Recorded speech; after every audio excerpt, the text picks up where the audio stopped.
بسم الله الرحمن الرحيم.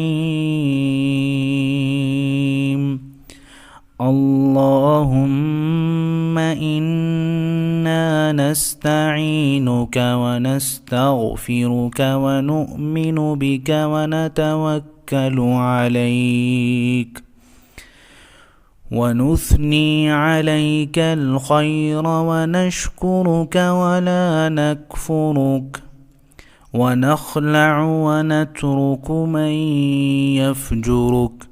اللهم إياك نعبد ولك نصلي ونسجد وإليك نسعى ونحفد ونرجو رحمتك ونخشى عذابك إن عذابك بالكفار ملحق.